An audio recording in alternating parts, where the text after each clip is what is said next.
इसके बाद fourth question दिया हुआ है। फोर्थ क्वेश्चन में कह रहे हैं find the coordinate of the points of a trisection of the line segment joining the points A and B.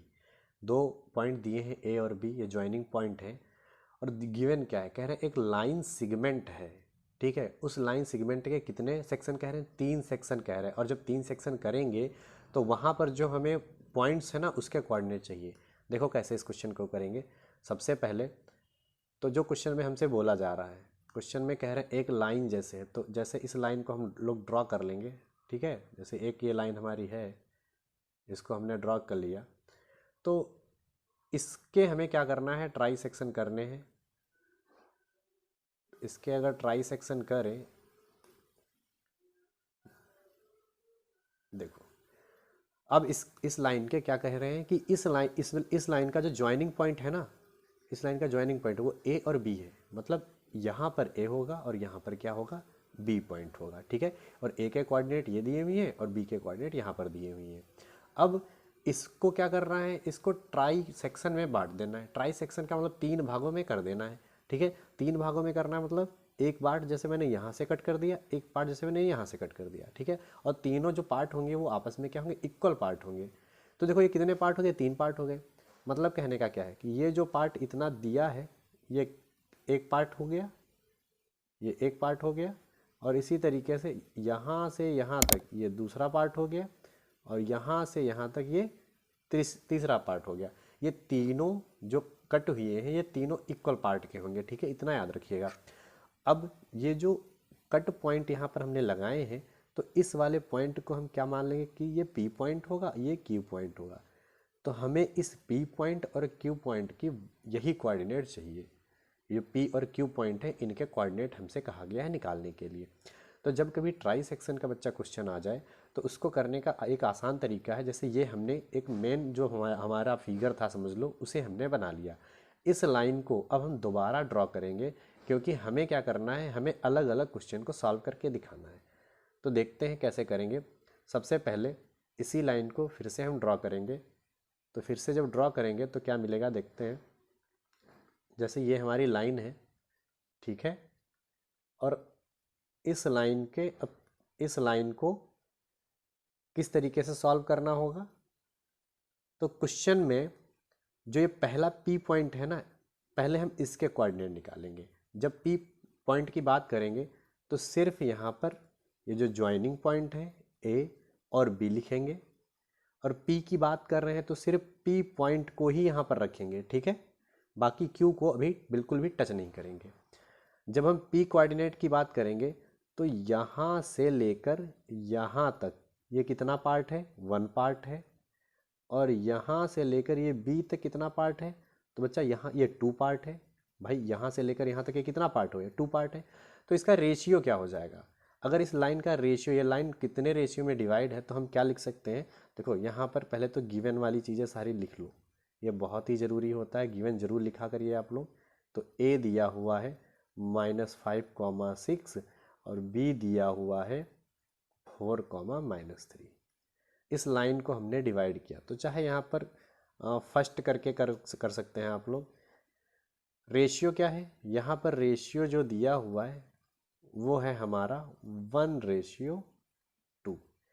और बच्चा देखो रेशियो जो दिया है कोऑर्डिनेट ज्योमेट्री में, इसको हम इस तरीके से भी तो लिखते हैं m1:m2। यही तो होता है। m1 की वैल्यू क्या है, 1 है, m2 की वैल्यू क्या है, 2 है। और कभी भी अगर क्वेश्चन में रेशियो की फॉर्म में आया हुआ है क्वेश्चन, तो उसके लिए एक फार्मूला भी हम लोगों ने सीखा है।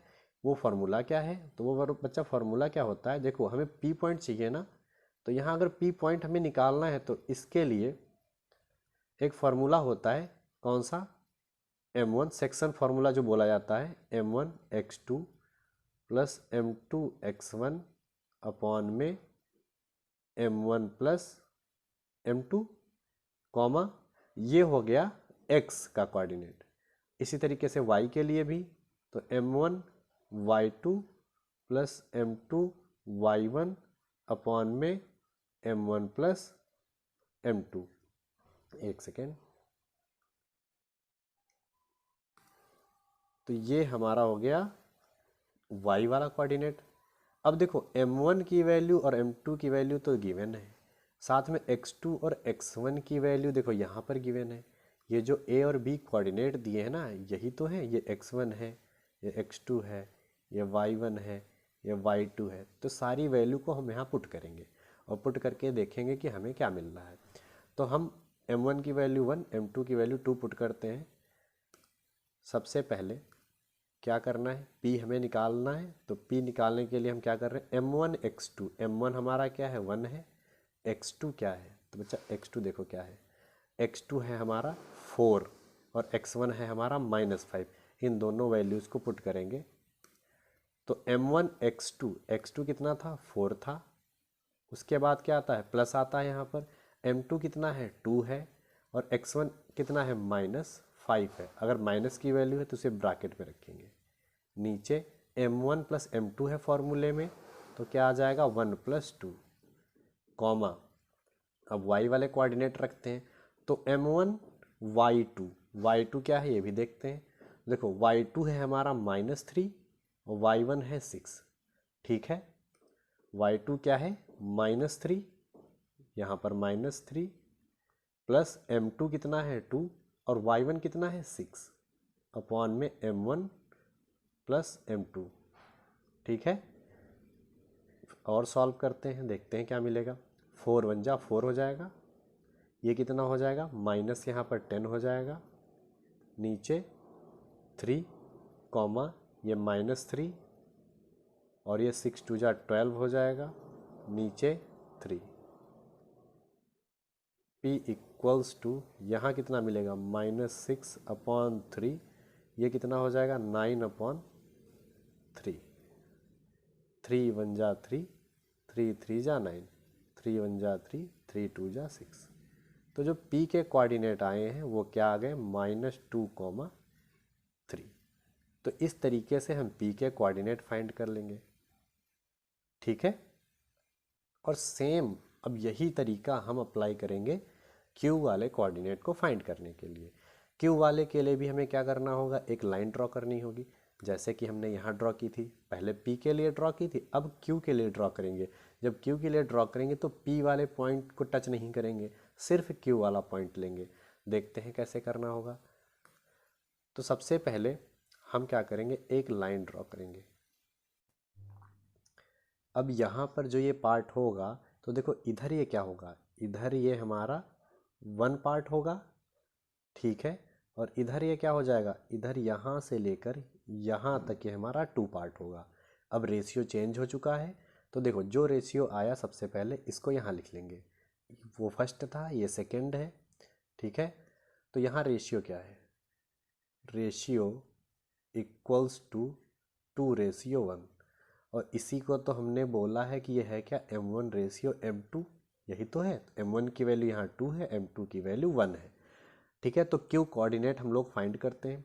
तो यहाँ पर हम लोग लिखेंगे q = ब्रैकेट क्या होता है m1 x2। तो m1 की वैल्यू यहाँ 2 है, x2 की वैल्यू कितनी थी, तो बच्चा x2 की वैल्यू हमें मिली थी क्वेश्चन में। तो यहाँ पर देख लेते हैं, x2 की वैल्यू यहाँ पर देखो कितनी दी हुई है, x2 ये हमारा x1, ये हमारा y1, ये हमारा x2, ये हमारा y2। तो x2 की वैल्यू 4 है और x1 की वैल्यू -5 है। तो यहाँ पर हम लोग लिख लेते हैं, x2 की वैल्यू कितनी है 4 है, ठीक है। इसके बाद क्या आएगा m2 x1 की वैल्यू -5 है, अपॉन में m1 + m2, कॉमा अब y के लिए तो m1 y2 कितना है, तो बच्चा y2 जो है हमारा, यहाँ पर y2 की वैल्यू -3 है और y1 की वैल्यू 6 है। y2 की वैल्यू -3 है और y1 की वैल्यू 6 है, अपॉन में m1 + m2। इसको और सॉल्व करते हैं, ये 4 2 जा 8 हो जाएगा, ये -5 हो जाएगा, यहाँ पर नीचे क्या है 3 हो जाएगा, कॉमा ये -6, ये +6 और नीचे 3। यहाँ मिल गया हमें 3/3, कॉमा 0/3। भाई ये प्लस का ये माइनस का 0 हो जाएगा, ये हो गया 3 वन जा 3, 3 वन जा 3, तो यहाँ हमें मिला है 1,0। ये कौन सा कोऑर्डिनेट है? Q coordinate. तो यही तो वैल्यू हमें निकालनी थी, एक पी कोऑर्डिनेट की और एक क्यू कोऑर्डिनेट की। तो इस तरीके से हम दोनों कोऑर्डिनेट को फाइंड कर लेंगे। इस तरीके से ये क्वेश्चन भी हमारा कंप्लीट हो जाएगा। नेक्स्ट क्वेश्चन दिया है, ये क्वेश्चन बहुत ही ज़्यादा इंपॉर्टेंट क्वेश्चन है। इस क्वेश्चन को आप लोग अच्छे से देखिएगा।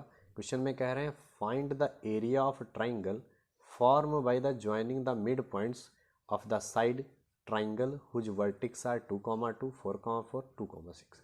क्वेश्चन में क्या बोला जा रहा है कि एक ट्राइंगल है और उस ट्राइंगल के जो मिड पॉइंट्स हैं अगर उनको मिला दिया जाए तो जो दूसरा ट्राइंगल बन रहा है ना, उसे उसकी वैल्यू हमें निकालनी है। ठीक है, अब देखो कैसे करेंगे। तो क्वेश्चन में ट्राइंगल गिवन है, तो सबसे पहले हम ट्राइंगल बनाएंगे। ठीक है, कुछ इस तरीके से। अब देखो ये जो ट्राइंगल दिया हुआ है, इस ट्राइंगल में जो कोऑर्डिनेट हैं हमारे, इनको सबसे पहले हम ए बी सी करके कंसीडर कर लेते हैं। तो ए बी सी अगर हम कंसीडर करेंगे तो देखो ये वाला जैसे कोऑर्डिनेट दिया है, इसको हम ए कंसीडर कर लेंगे, इसको बी कंसीडर कर लेंगे, इसको सी कंसीडर कर लेंगे। मतलब कहने का ये है कि ये जो यहाँ पर वैल्यू दी हुई है, अगर इनको हम यहाँ पर लिखें, सबसे पहले गिवन जो गिवन है इसे यहाँ लिख लो। गिवन क्या है? एक कोऑर्डिनेट हमें दिया है 2,2, दूसरा कोऑर्डिनेट दिया है 4,4, तीसरा कोऑर्डिनेट दिया है 2,6। तो ये जो पहला कोऑर्डिनेट है ना, इसी को हमने ए माना है, दूसरे वाले को हमने बी माना है और तीसरे वाले को हमने सी माना है। ठीक है, अब क्वेश्चन में क्या बोला गया था? क्वेश्चन में कह रहे थे कि इस ट्राइंगल के मिड पॉइंट्स से जो ट्राइंगल बन रहा है उसका एरिया हमें निकालना है। तो ए और बी का मिड पॉइंट क्या होगा? ए और बी का मिड पॉइंट कहीं यहाँ पर होगा, यहाँ पर होगा कहीं, एक सेकेंड, यहाँ पर होगा।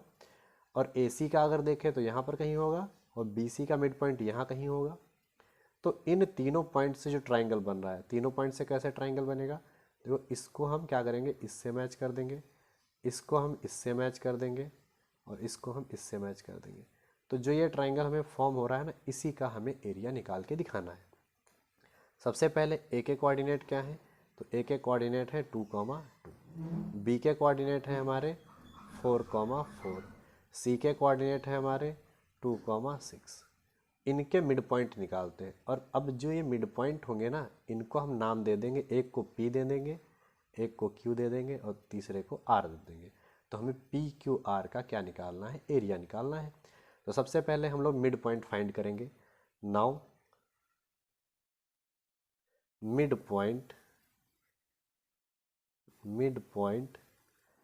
पी, पी की अगर बात करें तो देखो मिड पॉइंट निकालने का बहुत ही आसान तरीका है। क्या आसान तरीका है? मिड पॉइंट का मतलब क्या है कि x1 वाली वैल्यू को x1 x2 वाली के साथ ऐड करके उसका जो है हाफ कर दो। इसी तरीके से y1 वाले को y2 के साथ। कहने का मतलब क्या है? देखो यहाँ पर मिड पॉइंट निकालने का जो फॉर्मूला है, सबसे पहले उसे लिख लेते हैं। तो मिड पॉइंट के लिए फॉर्मूला क्या होता है? यहाँ इक्वल का साइन लगा लेना। ये होता है x1 plus x2 upon 2 comma y1 plus y2 upon 2। ठीक है, यही हमारा मिड पॉइंट का फॉर्मूला है। अब इस फॉर्मूले को हम अप्लाई करेंगे पी के लिए, क्यू के लिए और आर के लिए। सो P इक्वल्स टू, अगर P हमें निकालना है तो P के लिए देखो, इस P के लिए x1 और x2 क्या होगा? P के लिए x1 हमारा 2 है, x2 हमारा 4 है। तो 2 प्लस 4 और नीचे तो 2 है ही, y1 प्लस y2, y1 हमारा 2 है, y2 हमारा 4 है। तो 2 प्लस 4 अपॉन 2, दोनों ऐड कर लो। जब ऐड कर लेंगे तो ये कितना हो जाएगा? 6 अपॉन 2, ये भी 6 अपॉन 2। डिवाइड करते हैं, 2 3 जा 6, 2 3 जा 6। तो यहाँ से हमें जो P वाला कोऑर्डिनेट है वो मिल गया 3,3। एक कोऑर्डिनेट आ चुका है। एक काम करना, ये जो ब्रैकेट मैंने लगा दिया इस ब्रैकेट को मत लगाना, स्मॉल ब्रैकेट ही यूज करना आप लोग, इस तरीके से, ठीक है। अब देखो P कोऑर्डिनेट आ चुका है, सेम इसी तरीके से हम Q कोऑर्डिनेट को भी फाइंड करेंगे। अब Q कोऑर्डिनेट के लिए देखो क्या करना होगा, जब Q कोऑर्डिनेट की बात करेंगे तो x1 2 है, x2 2 है, दोनों 2 2 है, और यहाँ पर ये y1 2 है, y1 2 है, y2 हमारा 6 दिया है। तो देखो एंड यहाँ पर लिखेंगे एंड Q की बात कर रहे हैं तो x1 हमारा 2 है और x2 भी 2 है, y1 हमारा 2 है, y2 हमारा कितना 6 है, ठीक है। सॉल्व कर लो इसको, ये 4/2, ये क्या हो जाएगा 8/2, 2 1 जा 2, 1 सेकेंड, 2 1 जा 2, 2 2 जा 4, 2 1 जा 2, 2 4 जा 8। तो जो Q वाला कोऑर्डिनेट है वो क्या मिल गया 2,4 मिल गया, सॉरी ये ब्रैकेट नहीं लगेगा बार बार, ये कोऑर्डिनेट हमें मिल गया, ठीक है। Q वाला कोऑर्डिनेट भी आ गया। इसके बाद अभी हमें R भी तो निकालना है, तो R देखो क्या है, जब R की बात करेंगे तो x1 हमारा 4, x2 हमारा 2, y1 हमारा 4, y2 हमारा 6।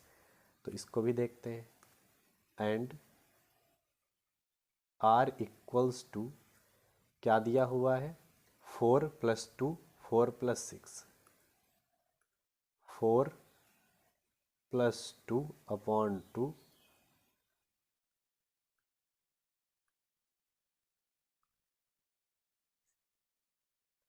एंड 4 + 6/2। सॉल्व कर लेते हैं तो ये कितना हो जाएगा 6/2, 10/2, 2 5 जा 10, 2 3 जा 6। तो हमें R के जो कोऑर्डिनेट मिले वो मिल गए 3,5। तो देखो P Q R तीनों कोऑर्डिनेट निकल के आ चुके हैं। इन तीनों कोऑर्डिनेट को हम लोग क्या करेंगे, एक जगह पर लिख लेंगे। तो देखो P वाला कोऑर्डिनेट है 3,3, P वाला जो कोऑर्डिनेट आया है यहाँ पर लिख लेंगे, now P equals to 3,3। Q की वैल्यू क्या आई है, तो Q की वैल्यू आई है हमारी 2,4 और R की वैल्यू 3,5।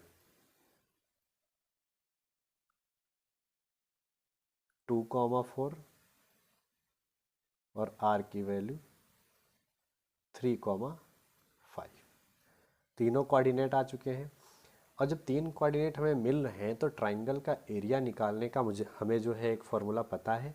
कौन सा फॉर्मूला होता है, तो यहाँ पर हम लोग लिख लेते हैं, since area of triangle equals to 1/2 x1 y2 - y3 plus x2 y3 - y1 plus x3 y1 - y2। Value सबकी पुट करते हैं। जब वैल्यू पुट करेंगे तो देखो x1 की वैल्यू क्या है, x1 की वैल्यू यहाँ पर 3 है, 3।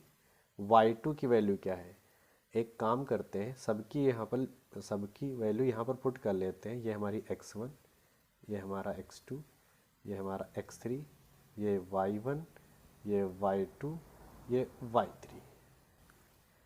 तो x1 हो चुका है, y2 कितना है हमारा 4 है, y3 कितना है 5 है, प्लस x2 कितना है 2 है, y3 कितना है 5, y1 3, x3 कितना है 3, y1 कितना है 3 माइनस y2 कितना है 4, ब्रैकेट बंद, 1/2 ब्रैकेट। अब ये क्या हो गया 3 इंटू, ये माइनस का यहाँ पर 5 मैक्स ज़्यादा है तो यहाँ पर मिल जाएगा हमें -1, प्लस 2 यहाँ हमें मिल जाएगा 2, प्लस 3 यहाँ पर मिल जाएगा -1, ब्रैकेट बंद, 1/2 ब्रैकेट, ये हो गया -3, ये हो गया 4, ये हो गया -3।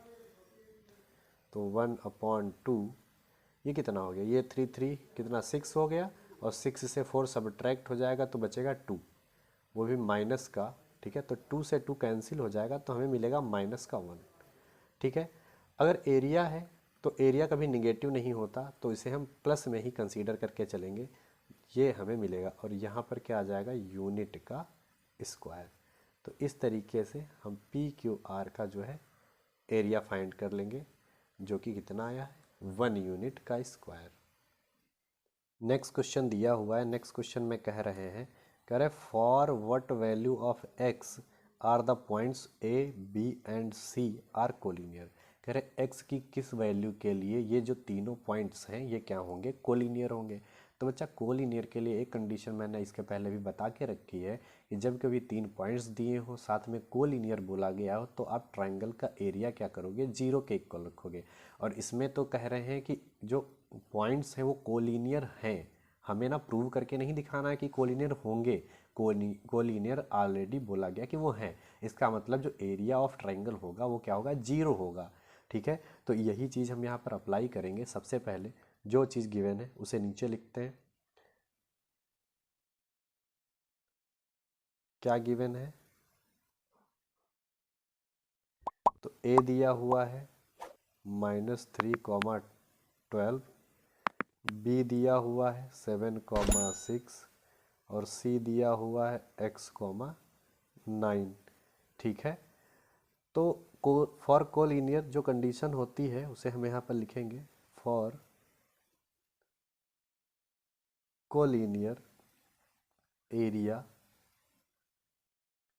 Of triangle equals to 0। Area of triangle का फॉर्मूला जो होता है उसे यहाँ पर हम लोग लिख लेंगे, वो क्या होता है, तो 1/2 x1 y2 minus y3 plus x2 y3 minus y1 plus x3 y1 minus y2 equals to 0। ठीक है, अब ये जो यहाँ पर पॉइंट दिए हुए हैं ना, इसमें x1 x2 x3 y1 y2 y3 सबको इस तरीके से लिख लेंगे, और ये सारी वैल्यू यहाँ पर हम लोग पुट करेंगे। पुट करते हैं तो क्या मिलेगा, सबसे पहले इस 1/2 को ना इस 0 में भेज देना, इधर भेज देना, तो ये 0 ही हो जाएगा। x1 की वैल्यू क्या है, -3 है, -3, y2 की वैल्यू 6, y3 की वैल्यू 9, प्लस x2 की वैल्यू 7, y3 की वैल्यू क्या है 9, y1 की वैल्यू 12, x3 की वैल्यू x है, y1 की वैल्यू 12 है, और y2 की वैल्यू 6 है। इधर क्या है 0, इस 1/2 को हमने 0 में भेज दिया। अब देखो यहाँ क्या मिलेगा, तो -3, ये क्या हो गया, ये भी -3 मिल जाएगा यहाँ पर, 9 से 6 गया, प्लस 7, और यहाँ पर कितना हो जाएगा, -3 यहाँ पर भी मिल जाएगा, प्लस यहाँ देखो 12 से 6 जाएगा तो 6 बचेगा, और 6x से मल्टीप्लाई हो जाएगा, 6x इक्वल्स टू 0। अब देखो ये दोनों मल्टीप्लाई हो जाएंगे तो ये माइनस माइनस प्लस, ये 9 हो जाएगा, और ये देखो प्लस माइनस यहाँ माइनस हो जाएगा, 7 3 21 हो जाएगा। तो 9 और यहाँ पर 21, यहाँ पर हम लोग लिख लेंगे क्या मिल गया है, एक तो 9 आया है, प्लस 21 आया है, और साथ में क्या था प्लस का 6k। एक सेकेंड, यहाँ पर प्लस 6k, और ये प्लस माइनस यहाँ पर माइनस हो रहा है। ठीक है, यहाँ माइनस हो रहा है तो यहाँ पर हम लोग माइनस कर लेंगे, यहाँ हमने प्लस कर लिया है, ये हमारा यहाँ पर माइनस है, प्लस 6k इक्वल्स टू 0। इन दोनों को अगर हम सॉल्व करें तो 21 से 9 सब्ट्रैक्ट हो जाएगा, कितना बचेगा 12 बचेगा, -12 प्लस 6k इक्वल्स टू 0। ऐसा करो, इस 12 को इधर भेज दो, तो 6k equals to 12, then k equals to 12/6, 6 1 जा 6, 6 2 जा 12, देन k इक्वल्स टू एक सेकेंड, हमने यहाँ पर एक गलती कर दी है। देखो यहाँ के नहीं दिया हुआ है, यहाँ पर एक्स दिया हुआ है। तो जो नेक्स्ट पेज पर हमने यहाँ पर लिखा हुआ है, जहाँ भी हमने ये के लिखा हुआ है इसको एक्स में चेंज कर लेंगे। क्या है यहाँ पर एक्स है, ये भी एक्स है, यहाँ पर भी ये एक्स है, ये भी एक्स एक्स एक्स। तो इस तरीके से एक्स की वैल्यू हमें कितनी मिल गई, 2 मिल गई। यही हमारा आंसर। तो इस तरीके से ये क्वेश्चन भी यहाँ पर कंप्लीट हो जाएगा।